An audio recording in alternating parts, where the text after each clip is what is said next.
and welcome to Physical Therapy, a movie podcast. We are here every week talking movies largely inspired by the world of physical media. My name is Kurt. My name is Sam. We are also joined by our producer, Kimberly. Good morning, Kimmy. Good morning. And my goodness, what a special return we have today from our dear friend, co-host of Too Scary Didn't Watch, the one, the only, Sammy Smart. Hi, Sammy. Hi. Hi, Marty. Hi, Kimmy. Hi, Sammy. Hi. Double Sammys. Yeah, there's too many Sams in this room. It's an honor and a privilege to be back. Thank you for having me. Hell yes. We've been counting down the days. Sammy, what's your favorite horror movie you've seen lately? I just did a rewatch of the movie Red Rooms. Anybody seen or heard of that? I bought it from Vinegar Syndrome last Black Friday, but I've not watched it yet, and I've heard it's awesome. Buckle up. I can't fucking wait. What's Red Rooms? Wait, I don't want to know anything. Yeah, I won't say much, but I will say it's not really a typical horror movie, but it will leave you more upset than most horror movies that I've seen. Ooh. It has two of the most upsetting scenes I've ever seen. Whoa. That's a Sammy kind of movie. Damn. Yeah, I love it. I love it. Obviously top 10 of the year for me. Oh, hell yeah. I can't wait. I just reworked my entire movie closet / shame pile, and I found the copy of it again. And I was like, oh, I really want to watch this. Have you seen, kind of in that same realm, Coffee Table or The Coffee Table? No, I haven't heard of that. It's supposed to be another, I think it came out last year, maybe the year before, but another upsetting, kind of fucked up horror movie. Hell yeah. Second Sight just announced that, right? Yeah, but I have a copy from one of the Vinegar Syndrome sub-labels. Okay. Nice. What year is Red Rooms? It was last year, in 2024. Oh, shit. I think Okay. it was premiered in festivals in 2023, and then Shudder picked it up, I'm pretty sure. And so it's streaming on Shudder now. But this is a physical media podcast, so don't watch it there. I'll watch it there.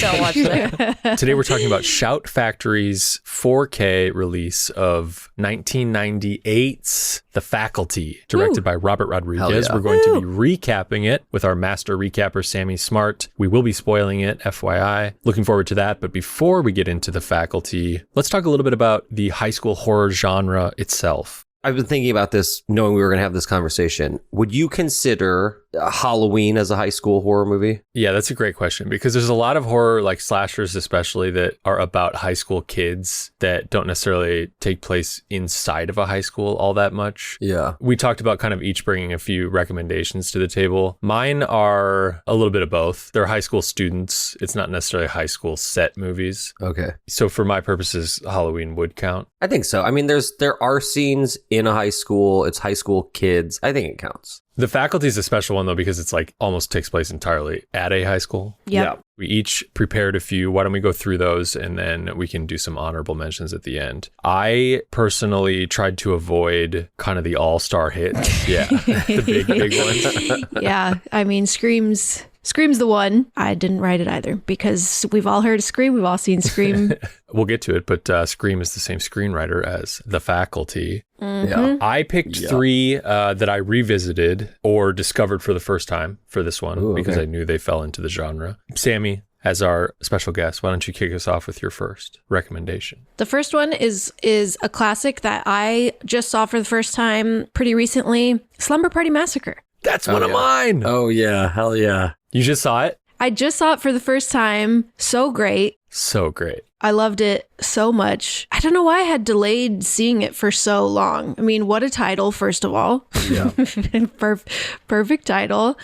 It's been on the list forever, and I just watched it, and it's now going to be a rewatch for years to come. It's a really, really good time. I watched it for the second time last night while you and Kimmy were out having dinner, Sammy. I watched The Slumber Party Massacre and The Slumber Party Massacre 2. Oh, I was just going to say, have you seen the sequel? I have not. It's like a musical. I got a 2-pack from Scream Factory. A 4K 2-pack of both movies. And I had seen the first one, I think on the Criterion channel, they had a teen horror or a teen slash or something. You remember that, Sam, maybe a year ago? Yeah. I checked it out then and then revisited it last night and discovered the second one for the first time. What's cool about these movies is they're both female directed. Mm-hmm. I was just going to say, yeah. The first one, I think, was originally written as almost like a scary movie style slasher parody. Yes, spoof. By a feminist author, right?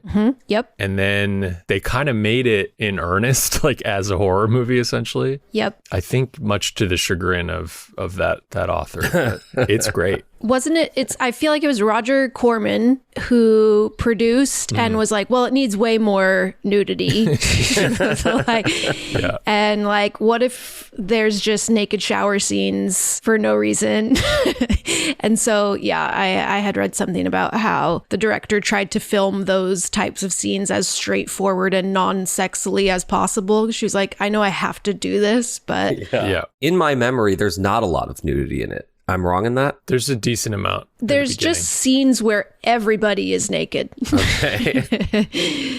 It's that it starts with nudity immediately. And also like mixed with the fact that these are high school students is makes it a little extra tough. Yeah. This movie's about a group of high school girls who have a slumber party, I think sort of to kind of reconnect with, what they used to do when they were younger. Meanwhile, a giant drill wielding serial killer has escaped prison and shows up at this slumber party and starts taking out these girls one at a time with a very phallic, huge drill. Yep. I have to ask, I haven't seen it, but is it one of those classic situations of they are high school girls, but it's definitely girls in their mid-20s? Yes. Yeah. That are really hot and like formed very well. Yeah. Okay, got it. They're all like 27. Yeah. One thing I really like about this movie is that the killer is like, he's not hidden from view. Like you just see him right away. You see his face. Yeah. He's just a little guy in a Canadian tuxedo. It's so funny to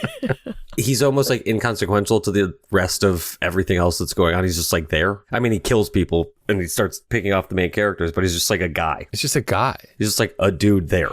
Yeah. Like where most movies would at least wait a few kills to show his face or something, but you just see his well-lit face right away. He's always fully lit.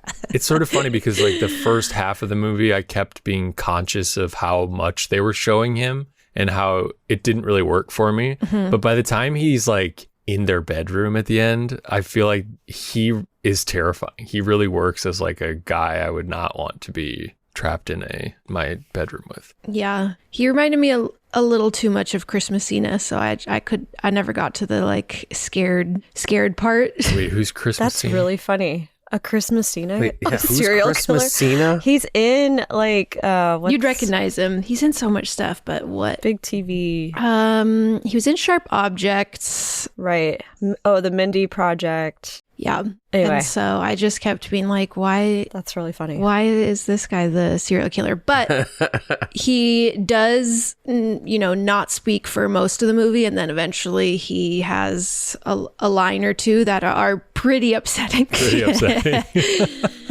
So Yeah. that worked for me. It's very gory, this movie. This drill really messes people up. That stuff's really fun. Yeah. Sammy, have you seen the sequel? I have not. I know there are numerous sequels and then kind of spin-offs, cheerleader massacre Sorority parties, House Massacre, sorority. yeah. I'm interested in all of them. Well, I highly recommend part 2. Sam, you've It's seen it? insane. Yeah, I've actually seen it on film at the Hollywood. Wow. It's about the younger sister of the neighbor in part 1, Sammy. Courtney, I think is her name, right? With the great lamp, the goose lamp. The great goose Did you lamp. notice the goose lamp? Goose lamp. Is incredible. It's her in high school now, and she's basically just like dealing with the trauma of having Yeah. gone through the first movie and is having nightmares about the events of the first movie, but also like how would you classify this type of musician, Sam? He's like a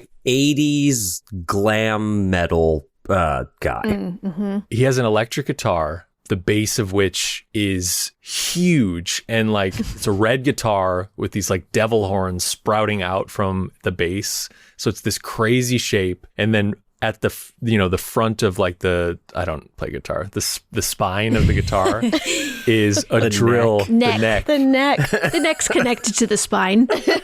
Exactly. Out from the neck comes an even bigger drill than the first movie. Wow. And it's like a full-on like campy musical. Yeah, that sounds incredible. I'm picturing the Fury Road guitarist. Yeah, Kind of. It is basically like that guy. Is it like that? Okay. Doof? Is that his Yes. name? Yeah. Doof Warrior, Doof right? Warrior. It's very surreal. Like you often don't know whether you're in one of her dreams or not, and it's fucking good. Yeah, that movie's insane, man. Oh, I'm going to watch it. It's one of those sequels. It's departs so much stylistically from the first one, but somehow is tapping into kind of Yeah. a similar satisfaction. I was stoked, and that 2-pack for people who are interested is really fun from Scream Factory. There's another one too from, what is it, 101 Films? Oh yeah, I saw that at Amoeba. Yeah. That one is like really well packaged. That's beautiful. Yeah. I guess I'll buy it. All right, well, that was 2 of mine and 1 of yours, Sammy. Great. Yep. Samuel, what do you have? I'm going to throw a shout out to one of my favorite film franchises and talk about Final Destination 1. Ooh, that's Hell on my yes. list too. Hell yeah. Hell yes. We have a new chapter coming out this year. I'm pretty stoked on it because these movies are just hilarious. They're so insane. This is about a group of high school students getting on a plane to fly to France, and one of them has a vision of the plane exploding and dying. Some of the students get off the plane, then the plane explodes. And then the rest of the movie, the kids are kind of like trying to figure out what's going on while dodging death. Like death is personified in this, and it is just hunting these people down because basically they skipped the time that they were supposed to die. So now death comes a knocking. Each way that everybody dies is set up in a very intricate, intense, almost silly way. They're some of the greatest kills in the horror realm in the Final Destination movies. Final Destination 2, in my opinion, is the highlight of the entire franchise. I was going to say, I'll like switch mine to Final Destination 2, which is also absolutely incredible. Which kill? Each Final Destination movie opens with a big set piece of the people dying. And then, The crisis gets averted by the premonition. yes, and then everybody who didn't die, we now know is going to get hunted down throughout these movies. The premonition death scene that opens Final Destination Part 2, which is a logging truck flipping over, is like cinematic gold. I don't know what else to say. It's so good. Truly, yeah, absolutely incredible. And like for most people I know that have seen it, has stuck with them for the rest of their lives. Without like a I doubt. still don't drive behind logging trucks. Like I will Yeah. try to not be behind logging trucks if possible. Living in the Pacific Northwest, like if you're on a highway at all, there's that's tricky. a logging truck on it. Yeah. But Yeah. it's terrifying. Every time I see one on the highway, I think of that scene. Yeah. Death in this movie is personified, but it isn't like, they're not getting stalked down by a knife or something. Everyone is No. dying in these unbelievably elaborate, like Rube Goldberg style situations that you, as an audience member, oftentimes kind of get to see coming. Like you see the Yep. pieces, the ingredients They're building for how so this person's funny. going to go. I think it's part 3. These like 2 twin kind of stuck up cheerleader girls get like roasted in Oh, yeah. tanning tanning Oh, beds. God. yeah. I remember the tanning So, bed. it's so bad. It's so bad. But they're just really ridiculous. I don't know if you guys have seen the trailer for the new one, but it's basically like one of those trailers that's kind of just a scene in a movie. It's a guy who is like running a tattoo shop, and he's got a big septum ring, and a chain comes down from the fan and gets locked on his septum ring. No. Oh, And yeah. I don't know how he's going to die, but I cannot wait. I cannot wait. That's just the beginning of his death. There are 5 of these so far? Yeah. Not including the new one? Not including the new one. And 4 is like almost unwatchable. I haven't seen 4 or 5. 5's great, man. There's a twist in 5 you're never going to see coming. Damn. Okay. Did any of you see The Monkey? No, not Not yet. yet. I think I'll probably see it this week. I don't love Osgood Perkins Okay. as a filmmaker, but The Monkey is basically Final Destination. Great. Sign me up. Yeah. I had a good enough time with it. Yeah, Final Destination's like, that came out right in the sweet spot of Blockbuster Video being able to see R-rated movies. I think it's 99. It's got to be like right around Yeah. The Faculty. Yeah, definitely. Same zone.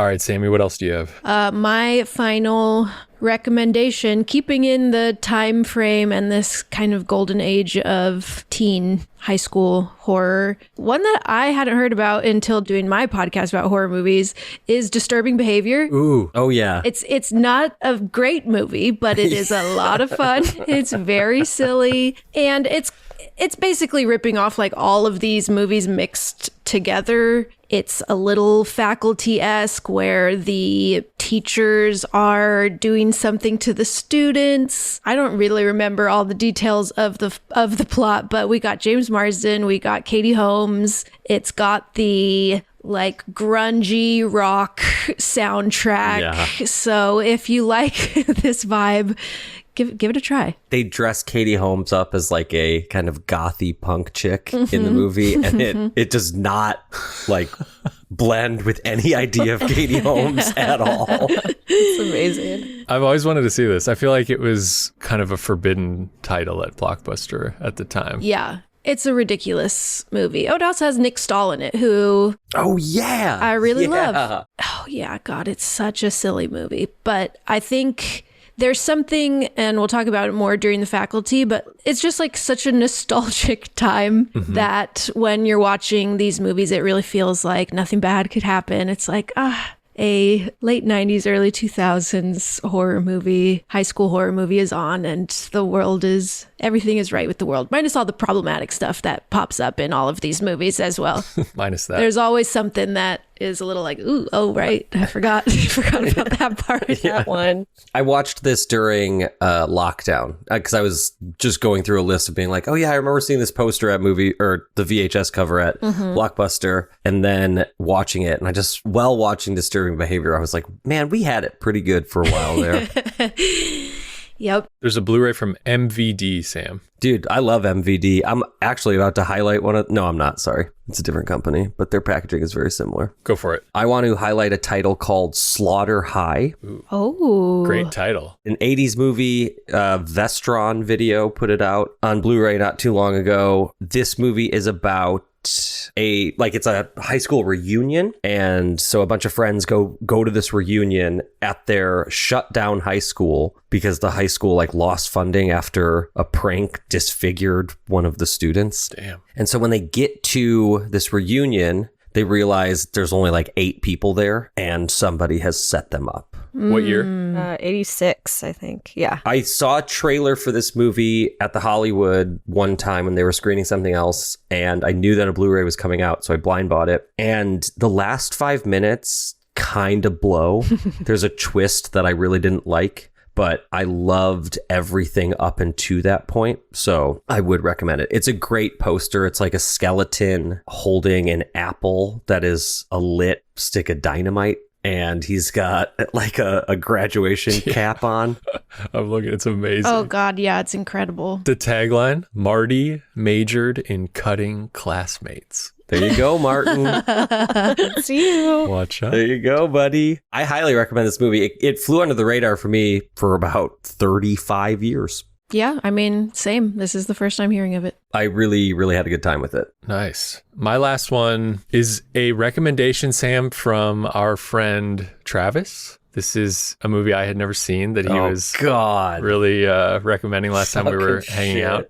Sammy, I can't wait to see if you've seen this and what you think. I watched for the first time 2009's Jennifer's Body. Yep. Have you seen it? I have seen it. Okay. Do you love it as well, Sammy? This is going to be controversial because please. I don't. Yeah. Yes. Yes. I thought it was okay. This is Karen Kusama's film written by Diablo Cody, starring Megan Fox and Amanda Seyfried, I think. Yeah, not sure. It is about 2 high school friends, one of whom basically becomes a succubus. Is that the right way to describe this? That seems right. Yeah.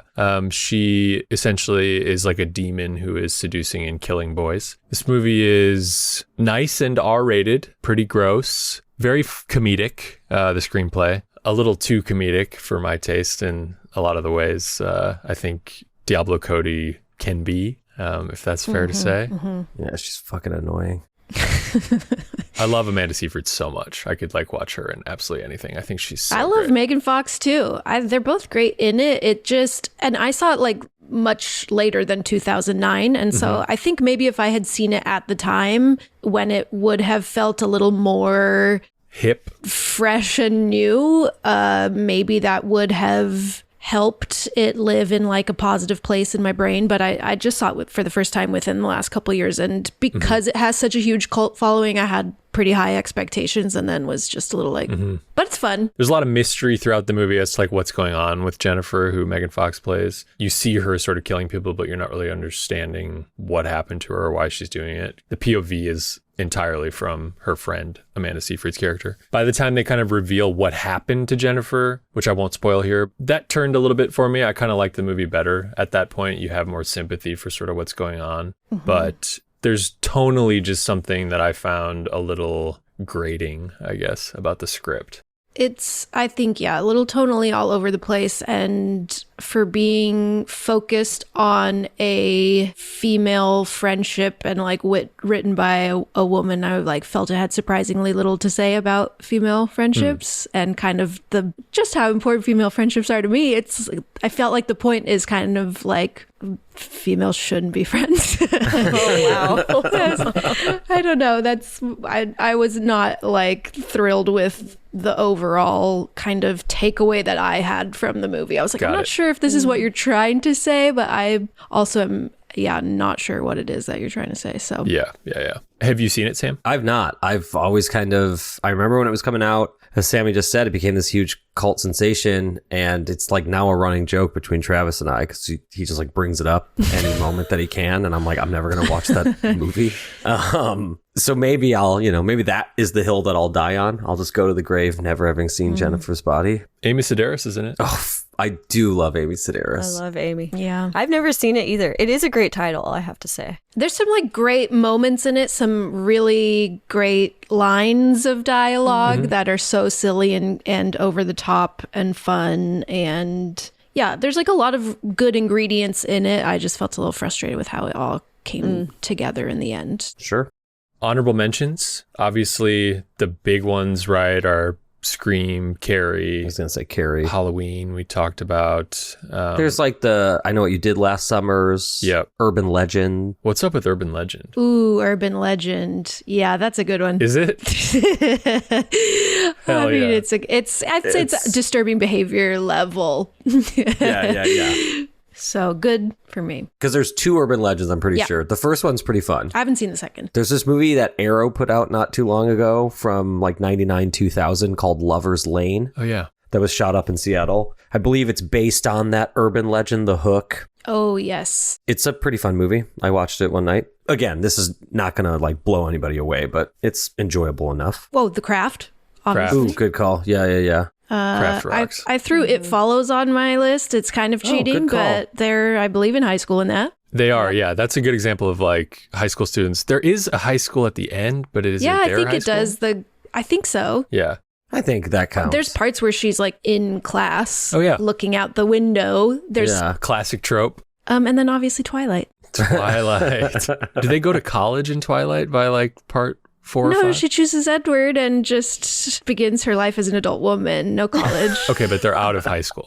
No, they start in high school. Yeah. But are they out? When are they out? What movie? I'm actually not sure. Need the timeline of the Twilight movies? I need the Kurt and I timeline. have only seen the first one still, so I think they it's crazy. graduate in the third one, either the second or third one, and then it just goes into like, well, I guess we're married and Starting our lives. starting our lives now. I don't remember any mention of college actually.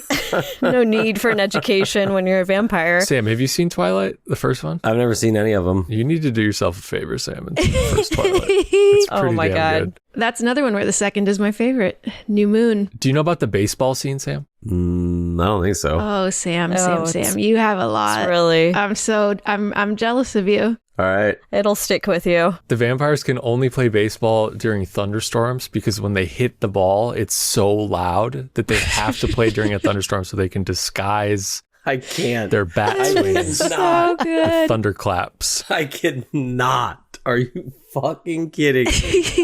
We're definitely forgetting Heathers. Heathers? Oh, yeah. Mention. Shout out to Prom Night. Oh, yeah. Nice. Good call. Prom Night Rules, a Jamie Lee Curtis high school slasher. I think the scariest scene in A Nightmare on Elm Street takes place in high school. Yes, it does. Yeah. With the body bag. Oof. It's terrifying. Yes. Yeah. Has anybody seen Ginger Snaps? Oh, yeah. Oh, yeah. I have not, but we've done it on the podcast, but Henley recapped it, so I haven't seen it. Ginger Snaps is cool. I've heard great things. Yeah. Ginger Snaps is cool. It's like two sisters who get bit by a werewolf, or one gets bit by a werewolf and then starts transforming into a werewolf, kind of as like, an allegory for puberty and everything. Yeah. Yeah. Another cult classic. People love that movie. I like Idle Hands. Yes. Idle Hands is a good call. I haven't seen that in forever. It's very fun. I also really love the original Buffy the Vampire Slayer movie. Oh, I've never seen it. Oh, with Luke Perry, right? Yeah. Hell yeah. And like a ton of people are in it. Like Rutger Hauer's in it and Pee Wee Herman. It's very goofy, but a good time. We'll get to Kevin Williamson when we talk Faculty, but he was originally slated to direct the Faculty, but he chose to do Teaching Mrs. Tingle instead, right? Oh, yes. I remember that movie. What's up with that? I never saw that. It's also Katie Holmes. Oh, I haven't seen it. I feel like since it came out, but I feel like They kill their teacher? yeah, they like kidnap the teacher, and it's weirdly like sexual. The teacher keeps, and I believe it's Helen Mirren. Oh, shit. Hell yeah. Love Helen Mirren. What about Fear? Ooh. Never seen it. Who's the female lead in Fear? Reese. Is it Reese? Yeah. Oh, wow. Yeah, I've never seen that either. These were all forbidden. Yeah. Ooh, when a 16-year-old Nicole Walker, played by Reese Witherspoon, meets 23-year-old Oh, no. David McCall, played by Mark Wahlberg, at a Seattle nightclub, she falls in love. That sounds really scary. That is terrifying. I do not my like God. that. No. Okay, The Faculty. This is a 1998 sci-fi horror high school movie directed by Robert Rodriguez and written by Kevin Williamson, the screenwriter of Scream and Dawson's Creek. First thing I want to know is, when's the last time you guys have seen this? I watched it like around the time that I watched Disturbing Behavior, as I was saying with Sammy, like during lockdown. Okay. I just went through a big tear of late 90s like horror sci-fi movies. So that was the last time that I'd seen it, but I'd seen it before that. Yeah, I watched it a couple years ago, and before that, I probably hadn't seen it in like 10 years. And you like love this movie, right, Sammy? I mean, how could you not? I really can't imagine anyone not just being immediately won over by it. So good. It's incredible. The Faculty takes place at a high school in Ohio. It was shot in Austin, Texas, but the story takes place in Ohio. It opens with... No. It opens... Before you see anything, you hear the opening guitar notes of The Offspring's The Kids Aren't All Right. I have that in my notes, just like, this is again, like immediately you're like, like nothing bad, nothing bad could happen. This Dimension logo and The Offspring.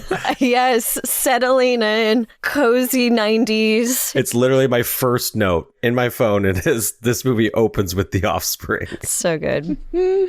We see a high school football team coached by... Maybe my favorite performance of him ever, Robert Patrick. Wow. I mean, the T-1000 in Terminator 2 is phenomenal, but his like glee at yelling at kids and drinking all that water while he's like standing there just like a pole, it's incredible. He's a high school football coach. He's a hard ass. This movie is stacked, this cast. The kids and the faculty. Mm-hmm.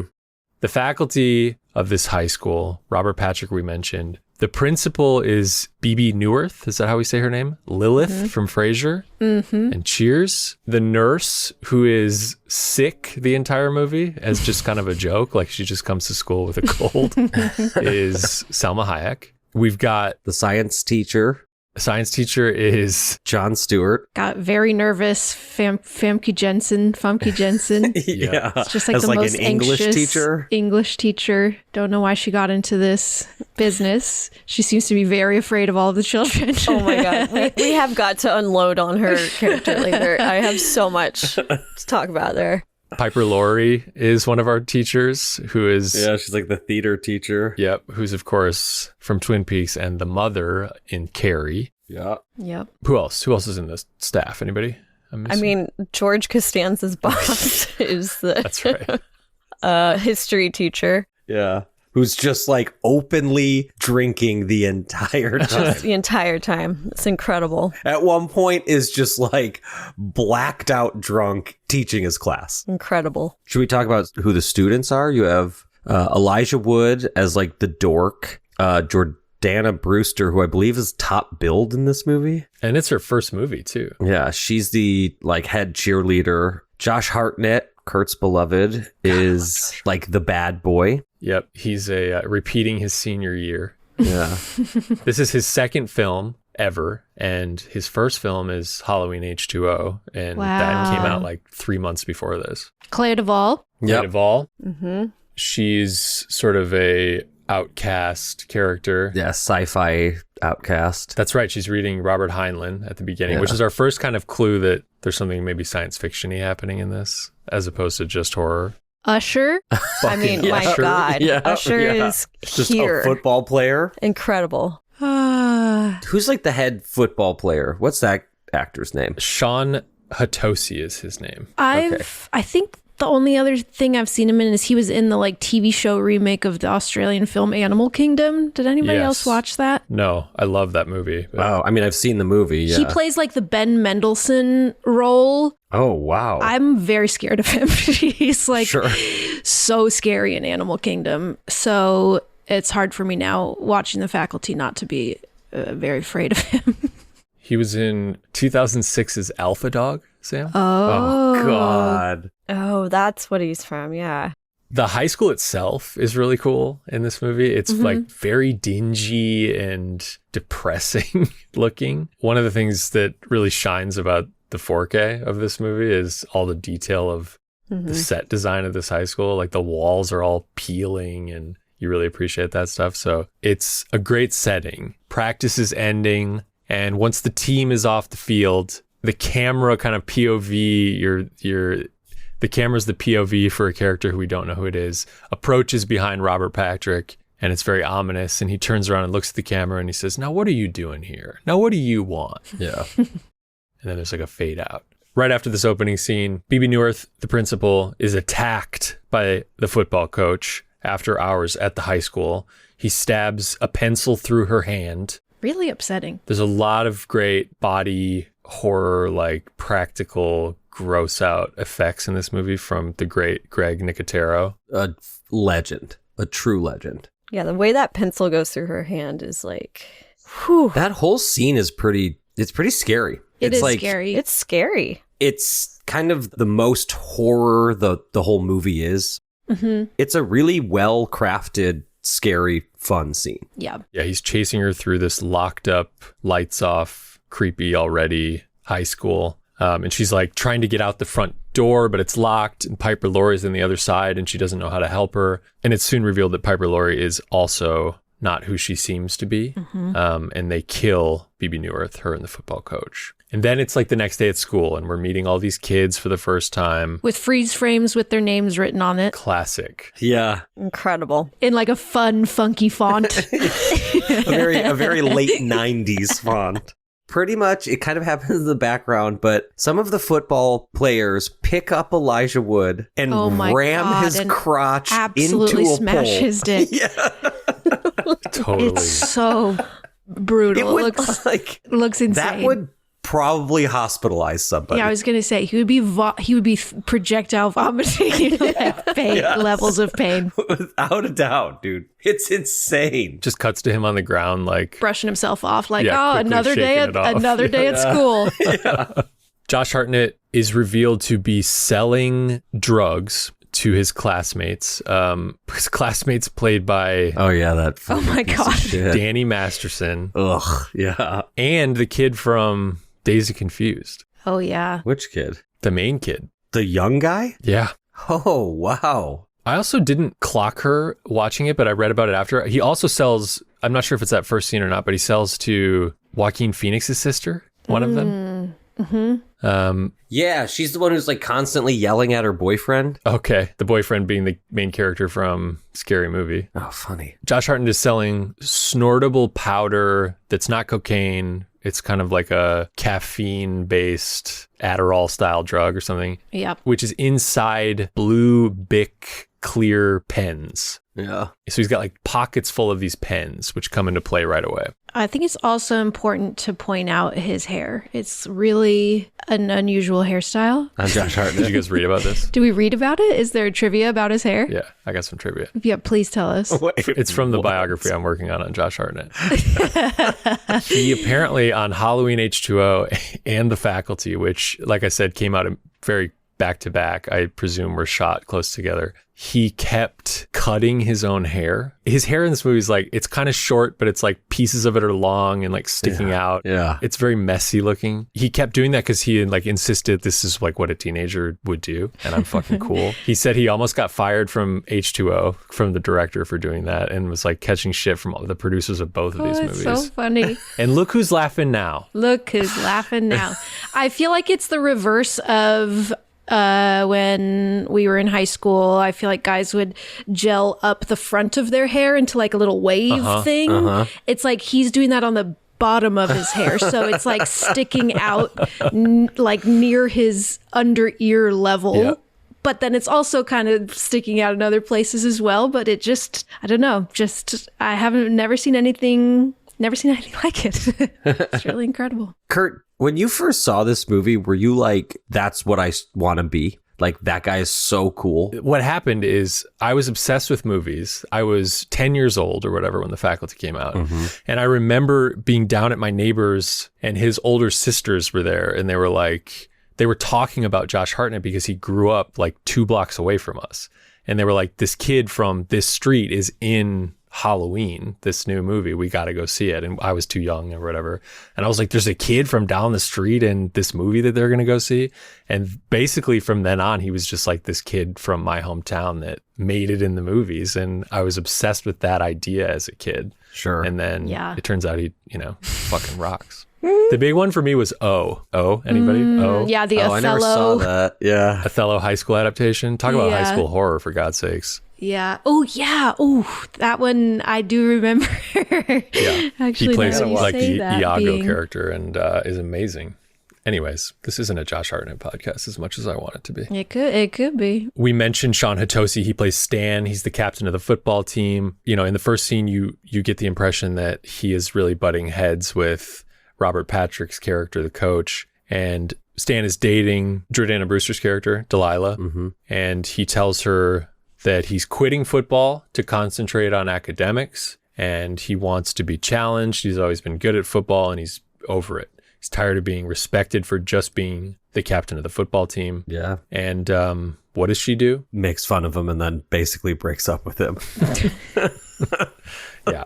She says something along the lines of, you're not smart and I'm only dating you because I'm a cheerleader and you're a jock. We also meet Clea Duvall, who plays Stokely. This is where the like cringy stuff comes in that you're like, oh, right, we were doing this, where there's just like real casual homophobia in here of, Jordana Brewster's character kind of She's relentlessly awful to her. bullying her, calling her a lesbian or dyke, and just being so cruel to her. Yeah, I think Jordana Brewster's the true monster in this movie. Yeah, it's really awful. Yeah. And the thing that I guess it's not that crazy because this was the 90s, but like Clea Duvall is gay in real life and like is playing not gay in this movie. And so there's just all these levels of like, why? I don't like this. I will say that I think Jordana Brewster's like a really bad actress, especially in the Fast and the Furious movies, which is probably what she's most well known for at this point. Yeah. But she's like really good at being the bitchy like dick in this movie. Yeah, just like a total asshole. I was like watching the movie and I was like, I'm honestly pretty impressed with this performance right now. Yeah. But maybe this is just her. She's so young in this movie. I was kind of shocked to see her. Oh, yeah. This was your first time. Yeah. Oh, shit. Okay. There's also a character named Mary Beth who is new to the school, The new girl. who's transferred from the South. Where's she from? Atlanta. So she's sort of filling out the characters, and we're getting to know people through her. At lunchtime, Elijah Wood, who had been established, as being kind of a nerd with no friends, is eating alone on the bleachers of the football field. And on his way back to class, he finds on the ground some type of strange seed pod-like worm sea creature, small sea creature. He takes this to his science teacher, played by Jon Stewart, and asks him, like, hey, do you know what this is? I've never seen something like this. So they put it in a fish tank. That's like all ready to go. Just an empty fish tank that's in the room. Filled with the right amount of water. Exactly. They're all kind of looking at it and they don't know what it is, and somebody accidentally gets it wet, and so it responds to the water, so that's why they end up putting it in the fish tank. And the minute it hits that body of water, it kind of like becomes alive. It reanimates and tendrils pop out from it, and it kind of starts swimming around, and then it replicates itself. Mm-hmm. All the kids are like, what is this? We don't know what it is. And they said and Jon Stewart says, like, we're going to send it off to the university in town so they can like study it and tell us what it is. He's like, but first I think I should touch it with my hand. I'll Yeah, put on like I wanna touch it. a very thin latex glove, and I'll just go ahead and reach my hand into this alien species fish tank. It then bites his finger. It's a very silly scene because he like, as Sammy just said, he just goes in and tries to grab it. We see a tiny little nip, and his reaction is if Huge. his entire hand just got cut off. Huge. And he's like, son of a bitch, whatever. He's like freaking out. And then it kind of just cuts, right? Well, none of the kids seem to care, and he's like, I'm fine. Yeah. Elijah Wood and Jordana Brewster work on the school paper, and they need a good story. So they break into the teacher's lounge to like get some gossip. And well, in there, 3 teachers walk in, so they hide in a closet. And these teachers are chugging water. Out of those little like snow cone cups. Yeah. Little paper cups. Yeah, from Yeah. like a Culligan jug. Which you can't get very much out of. No. Not at all. get You're getting like so funny. maybe 4 ounces. I was just gonna say maybe 4 ounces. Get them a water bottle, please. And we just keep seeing like water delivery men like walking Yeah. the high school halls like with like empty bottles. The water, it is such a funny gag, and It's perfect. it really cracks me up. Salma Hayek is someone that I don't think I will ever retain the fact that she is in this movie. It surprises me every time I see it. Every time.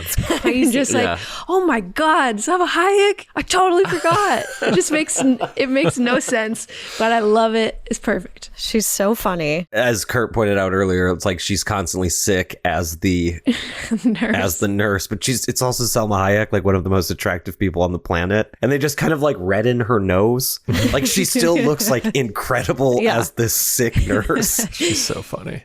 So it's her and Piper Laurie and Robert Patrick, the coach. They're all in this faculty lounge. The kids are peering out through, the slats in the closet door, and they see Piper Laurie and Robert Patrick pin down Salma Hayek, and out from, is it Robert Patrick's mouth? Doesn't he spit out one of the things that we've just seen in the fish tank? In the tank. Like into her ear. It like Yeah. burrows Blah. into her ear. Yep. And so they essentially have killed her, as far as the kids know. The kids, are found out, they run out, they escape, and they're like screaming about it in the hallway to the principal. And then behind them, out from the faculty lounge, comes Salma Hayek, calm as can be, with the coach and Piper Laurie, the theater teacher. And they're like, well, you must have been mistaken on what you've seen. Everything is fine, kids. That evening, Elijah Wood comes back to the scene with his parents and the police. His father is played by the one, the only Shooter McGavin, Christopher McDonald. Do you remember when it was the 3 of us and Wendy, we were at the Culver Hotel having a drink, and he like walked in and started like dancing to the piano that was being played? Yeah. That's right. Oh my God. A legend. Elijah Wood's like, Mom and Dad, you got to believe me. Like, we saw this. The teacher's like, Casey, everything's fine, man. We can take a look in the closet if you want. Let's have a look. And they look inside there, and in it is a practice doll for CPR. Like something you might have for like a health class. Oh, I see what happened. You guys just got Clearly. confused. You thought it was a dead body. Yeah. You thought it was dead it's like high. Yeah. it's like broad daylight when they're in that. Yeah. Oh my God. And then they go to like the principal's office with the cops, right? One of the cops goes into the principal's office. Yeah, she's like, let me just talk to you privately, and I'm sure we can sort all of this out behind closed doors, just you and me. And then, of course, he comes out with the same dead-eyed, calm, dead-eyed, smiling face, like, yes, it has just been a misunderstanding. Yeah. No foul play here. There are very intentional one-to-one vibes here going on with Invasion of the Body Snatchers. Mm-hmm. So I didn't realize that Kevin Williamson wrote this movie. Mm-hmm. And while I was watching it this time, I was like, God, I forgot how like referential of other horror movies this is. Yep. Mm-hmm. Did they say something about John Carpenter's The Thing, or did I just have that on the brain the entire time? Yeah, they do later when they're trying to be like, who is safe and who's not safe. Yeah. They reference that. They reference Invasion of the Body Snatchers, the book, the movies. Like, there's a lot of other references to other horror movies. And I was like, God, this is really reminding me of Scream. And then when his name came up at the end, I was like, oh, God, duh, dude. Yeah. That makes perfect sense. Yeah. It really seems to be he really loves that stuff. I mean, it's really where his sweet spot is. Yeah. The meta nature of the whole thing. So the cop comes out of the principal's office and he has this like very calm demeanor. And you are now understanding like, okay, these people are being turned. They're becoming these sort of dead-eyed zombies or, of themselves or something. Mm-hmm. We don't quite know who or why is behind it at this point. The next day, I think Josh Hartnett is making out with the new girl in like a empty classroom, right? And they hear next door. It's like a supply closet because he's got to get the supplies to make his drugs. Oh, yeah. Scat supplies. That's a bad name. That's a bad name for drugs. It's a terrible name. They're in there and they hear the other kids next door, right? In the science class. They're looking for the seed pod creature that was in the fish tank, which is no longer there. There's no evidence of it. So Josh Hartnett and Mary Beth, the new girl, they go next door. All these kids, the main characters, are now kind of in the same space for the first time. And in walks Jon Stewart, and they're like, yo, where is this creature? And he says, oh, I sent it to the university. They're going to do tests on it, blah, blah, blah, blah, blah. And then what does he do? He tries to like... Josh Hartnett is like making fun of Elijah Wood, and he's like, Casey thinks the teachers are being taken over by aliens. And you see Jon Stewart be like, you do? Yeah. And they like locks How the door silly behind him. is that? And then locks the door and then like basically Does he attacks grab somebody them. by the face I can't remember. and like shoves them? Oh yeah, that sounds right. But very clearly attacks all of them in a way that can't be interpreted other than, oh, okay, our teachers are being like taken over by aliens. Yeah, Josh Hartnett gets like pushed down, and then his immediate reaction to that is, I'm gonna rip the blade off of a paper cutter. Fuck yeah. Incredible. Slow motion. Yeah, and uses it like a machete. Cuts off Jon Stewart's fingers. Yep. All little tendrils come out of there. Yeah, they're crawling around on the ground one by one, these fingers. The fingers are crawling. But it results in Josh Hartnett stabbing Jon Stewart in the eye with one of his drug pens. And he starts like foaming at the eye, writhing around, and essentially is killed, Jon Stewart, by these drugs. So now we have our aha antidote weapon. Yep.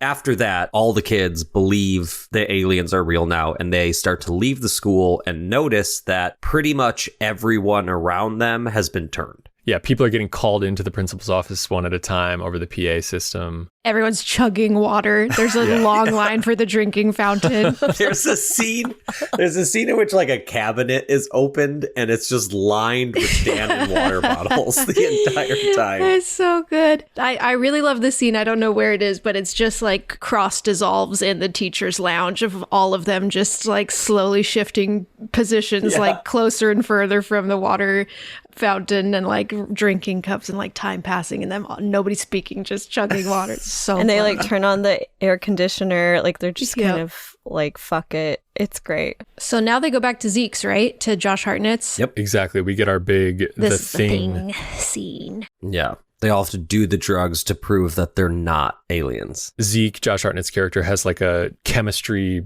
situation going on Like in his like- garage. Incredible. An entire drug lab. Yeah. I was like, Kurt, if you were into chemistry / drug making, this is what your setup would look like. It's like perfectly in a garage. It would. If I was into chemistry, drug making, and not Blu-rays. Can you imagine? I'm just really into chemistry and drug I'm just making. really into it. Maybe I'll start gelling the bottom back of my hair. He sort of breaks down the chemistry of the drug a little bit, and I think at this point reveals that like it dehydrates the user, and that's why it's fucking up these water-obsessed alien hosts, you know? Tracks for me. Like the scene in The Thing where they have to test their blood, they all have to do the drug. They go... They snort these drugs, and Elijah Wood, of course, has never done drugs before and reacts by getting very loopy. Based on that experience or that performance, I don't think Elijah Wood has ever done drugs. Which is adorable, and we love him for it. It's a lot of fake laughing over the top. It's great. At this point, they sort of pin Jordana Brewster and Mary Beth, the new girl, kind of against each other a little bit, and they're the last two to try the drugs. And you're pretty convinced, I think, as an audience member at this point, that Mary Beth is going to test positive. But they do the drug at the same time. And Jordana Brewster, Delilah, all of a sudden she's got these fucking like little it's worm nasty. parasite shapes moving around under her face. Ugh. And we reveal that she is infected. So good. It's so good. They start shooting at her, right? Yeah. Oh, right. They have a gun. Yeah. They have a gun. Yeah, completing the drug layer is a Yeah. gun. So funny. Doesn't Elijah Wood see it? And Josh Hartnett's like, yeah, it's a gun. You never seen a gun before? Yeah. Literally, that is his exact response. But Jordana Brewster escapes. Yeah, she Yeah. like busts out of the door. Well, yeah, one of the teachers is waiting outside in the car for her. Yeah. I think it's Usher and some of the other football players. Is it Usher? Yeah. Love it. So she gets away. They realize they have to go back to the school because Josh Hartnett has like some drugs back there. Oh, right. Because Oh, she smashes the whole... she smashes him and he says he has some in his locker or something. Yeah. And there's a big football game happening tonight. There's a massive football game. Oh, and they also realize based on... Stokely's based on Stokely's... familiarity with Invasion of the Body Snatchers. Because she's read a novel once. Well, she's goth. Yeah, she's goth. Good point. You know what? This all tracks at this point. They think, in theory, that if they kill the host, they'll kill the infection. Yeah, people will return to normal. And so they're like, well, there's drugs in his locker and everyone's going to be at this football game. And they think the host is the coach at that point. Yep. So they have to go back to the high school to save the town and ultimately the world. So at the high school, they're in the gymnasium, and in comes Principal BB Newirth. Principal Lilith walks in, and they think she's the host. Oh, you're Yes, I right. think You're right. You're yes, right. I think they It's not the coach. It's the principal. Yeah. Yes. It's gotta be. It's got to be the principal. You got to start at the top, people. So they shoot her in the head. Shoot her right there. Insane. It's like, Yep. Josh Hartnett Like, just fucking blasts her, dude. They're trying to force her to snort the drug first, and she won't do it, and so they shoot her in the head. I feel like it is an interesting like pre-Columbine era of like high school movies like this. Yeah. Like I don't know that they would do that in No. 1999 and beyond, you know. No. Scream as well. I mentioned that movie was delayed like crazy because of Columbine. But it's disturbing in this, Yeah. you know, it's a pretty fucked up scene from the lens of kind of, you know, post-Columbine. Yeah. She's dead on the ground. They're like, oh shit, we made a mistake. Yeah. Oops. And then she kind of dissolves into Alien goo. alien goo. Yeah. Yeah. All that water she's been drinking. And they realize that she is an alien, but not the host. Yep. They then are running out of drugs. They have to go back to Josh Hartnett's car, and the football game has ended. So the team is like out and about outside near the buses. Oh, but there's that one shot when the camera pushes in on the team, like all in a triangle behind the coach. In the rain. 'Cause it started raining. absorbing. Yeah. It's so They're crazy. just staring up at the sky getting rained on. With like tentacles coming out of their fucking Yeah, It's Yeah. just like, So good. It's so cool looking. Josh Hartnett runs out to his car while Elijah Wood is distracting the rest of the football team. Mm-hmm. And then he pops his trunk and all of a sudden, is it Femke? I don't really know. I go with Famke. Famke? Jensen is there in a like tight-fitting red dress. We forgot to mention at the beginning of this movie, she confronts Josh Hartnett in her very kind of pre-transformed personality, which is very meek and nervous. She confronts Josh Hartnett for selling drugs and porn out of his trunk. So this has been established already. And then he's like, do you want to buy some Magnum condoms? It's the craziest. It's so crazy. She's like, Zeke, this is really inappropriate. It's so crazy. Insane. Like, you should not be working My with teenagers. jaw was if on this the is- floor. And then, what happens when she gets infected? It's also extremely inappropriate. Extremely There's inappropriate. that middle scene where she confronts him after she's infected at first, and she's like, "Your parents, where are they? They hate you," and like totally humiliating him in front of everybody, but then also like being flirting with him, sexual with him. It's out of control. Like I've been thinking about it nonstop. It's crazy, and he's kind of just like, "Yeah, this is what she would be like." Yeah, this is it. This is why I'm doing a victory lap with my senior year. They get into, again, a sexually kind of charged fight at his car, which results in him driving his car into a school bus. She's in the back seat, like trying to take control of this car while he's driving. And also bite him because she's clearly infected. So the car hits the bus and like a massive explosion happens, and somehow her head gets cut off. She like flies out because he buckles his seatbelt. Yeah, that's right. That's right. There's some digital stuff in this movie, but the car crash is all done practically. Yeah. And you see what is ultimately her body fucking fly through a windshield, and like it's like an explosion, and there's a dummy body that like flies across love the it. entire screen. And I could watch a supercut of bodies flying away from Yeah. explosions every Same. day of my life. It's so funny and amazing. And then her head runs away on tentacles. Yes, Yep. which is also like a huge thing callback. There's also a scene right around here where Stan, who is kind of developing a romantic relationship with Clea Duvall's character throughout this, an unlikely one based on kind of who they were yesterday. Their makeout scene is gross, dude. It's so weird. They make out, he goes outside into the rain, he gets infected by the football team and tries to get back in, and we realize that he's been turned. Tragedy. After that, Clea Duvall is in the gymnasium while Josh Hartnett is out killing Famke Janssen. She's alone with Mary Beth, the new girl. And now it all becomes clear that the host is in fact the new girl.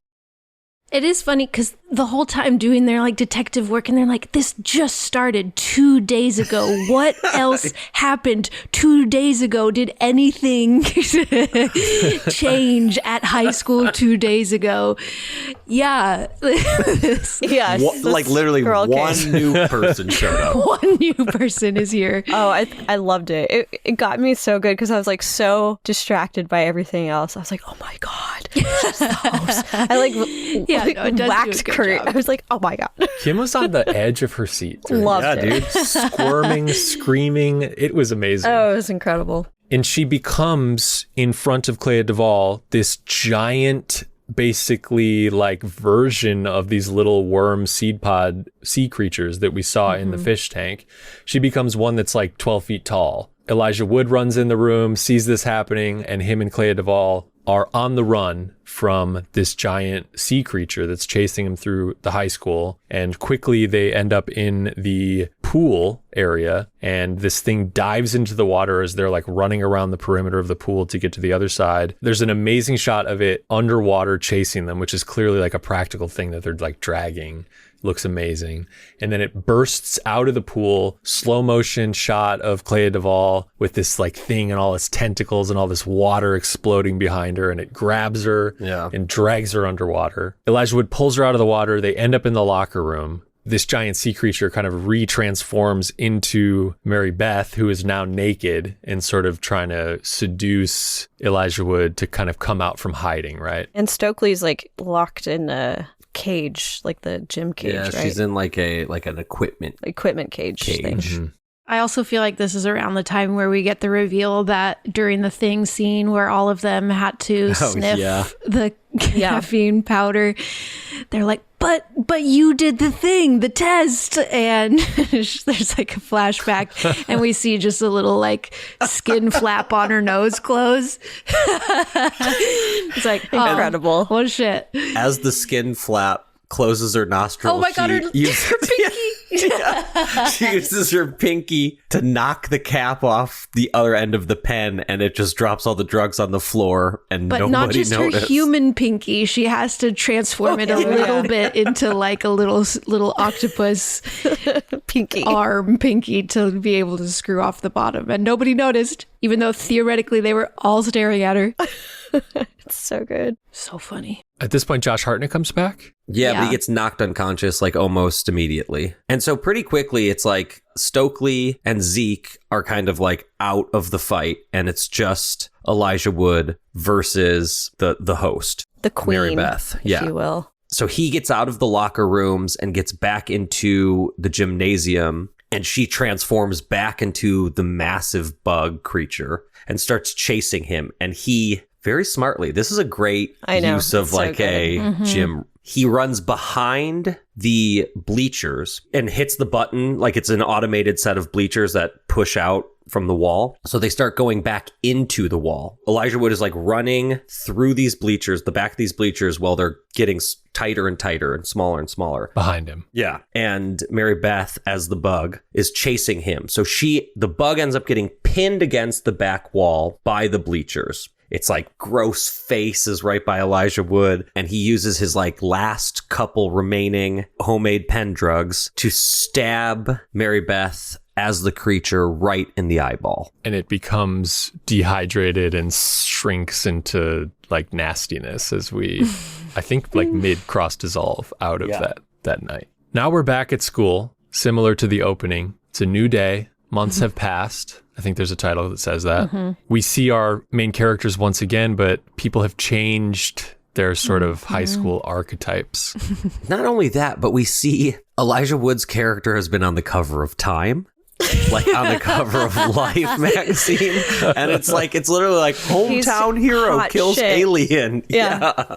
It's a He's really got a big new deal. haircut. He's got a new haircut. Like in the background of this first shot of him, we see some other kid get rammed into the flagpole, right? Yeah. Not me anymore. His girlfriend is Jordana Brewster now, Exactly. He's dating Jordana Brewster. the love of his life. We should say that the people who returned have come back to normal now that the host has been The killed. plan Yeah. worked. They've all been released. The best part of this whole movie to me is that you see Jon Stewart, like after everybody goes back to normal, you see Jon Stewart again, but he's got an eye patch on because he got a pen jabbed into his my eye when he God. was an alien. And it So just good. was cracking me up when I so watched it this funny. last time. It's so funny, dude. Wait, what Yeah, I about didn't- BB Newirth, who we shot in the face? I think Yeah. she's probably dead. I would right? say that one's probably a lost cause, yeah. Yeah. I mean, they like shot her and then pumped her She, full like- of. She like liquefied, yeah. Yeah.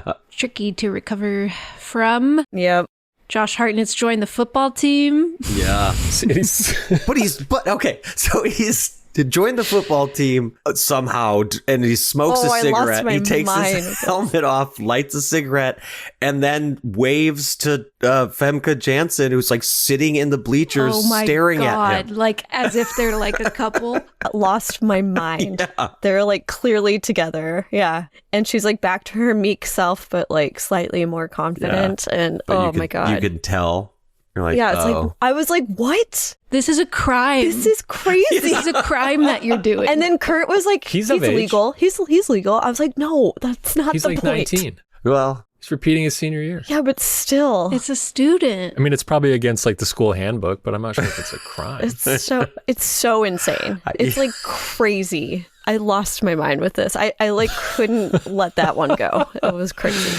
You really were. You were talking about that for like an hour after the. can you imagine? They're like, hey, Femke Janssen, we know that he's 19 and repeating his senior year, but you can't date a student. It's not even her, it's him. It's his choice to be like, yeah, that girl whose head I cut off is my girl. Like, it is so weird.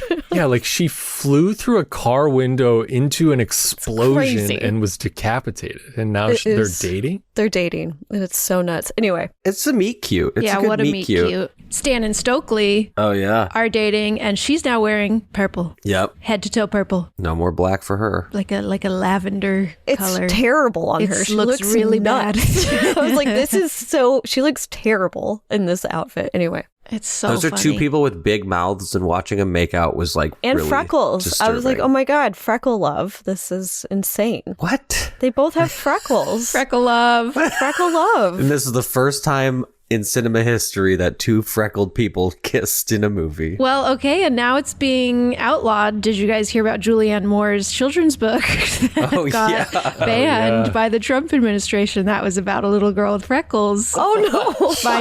Finding her place in the world, which is apparently too woke. Are you kidding me? No, so this was God damn it. revolutionary. This freckle love. Freckle love. We love freckle love. Yeah, that's 1998's The Faculty. This movie's amazing. It It's is. perfect. It's awesome. No notes. It's so good. It is so fun. Excellent 4K. Really fun to see it this way. Oh yeah, looked great. The one bummer about it is there's like a scene in Jon Stewart's classroom where they're like dissecting a rat. Or no, sorry. It's the it's rat Josh that's Hartnett's. that's in Josh Hartnett's. There's like a scene where you see it again and it's like the fakest looking rat of all time. I'm all for it though. It's like, ooh, that didn't age great. Greg Nicotero ran out of time. And of course, the homophobia. And that. No, it's just the dead rat.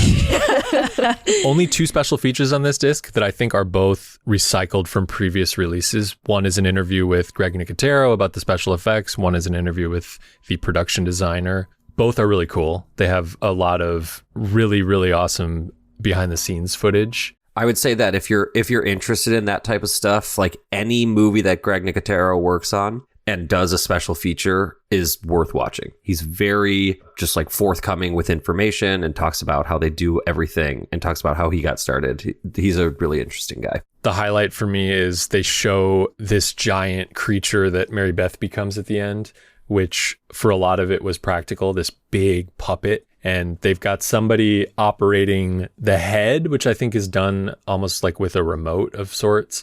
But then on the ground, there's like 5 guys with sticks that are puppeting all the tentacles, and they're all just like laying flat on the ground, like It's dancing awesome. around these things. It's really cool. They also shot a lot of the swimming pool scene, like in a real swimming pool against a green screen with this puppet. So there's all these puppeteers like in their swimsuits, like shooting Oh, these funny. special insert shots and stuff. Very cool. I was thrilled that this finally came out. It is one of my favorite 90s horror movies. I just think, as we've mentioned in various ways, it's just like such a moment in time that Yeah. strikes a nostalgic chord for, I think, all of us. Even the like title font Yeah. So good. just gives me the warm fuzzies. Yeah. Yeah. Just like Snuggles. Anything else, Sam, on the disc? I was a little bummed that there weren't maybe some newer produced stuff in terms of special features, but this was like one of those ones that before we decided to do it on the show, I was like, yeah, I'll probably get that. And then after buying it and watching it, I was like, oh, I'm very happy that I picked this up. I liked it more this time than ever. I think for some reason I remembered there being more CGI at the end.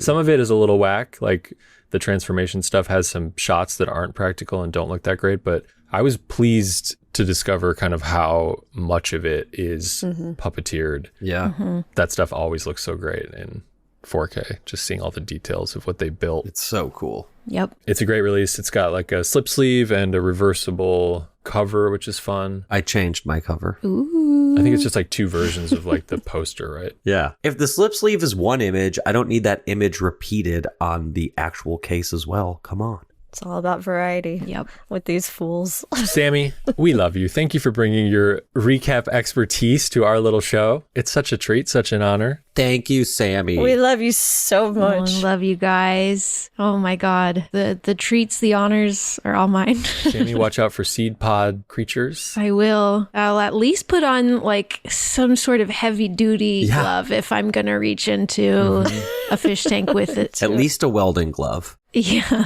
It's just a latex glove.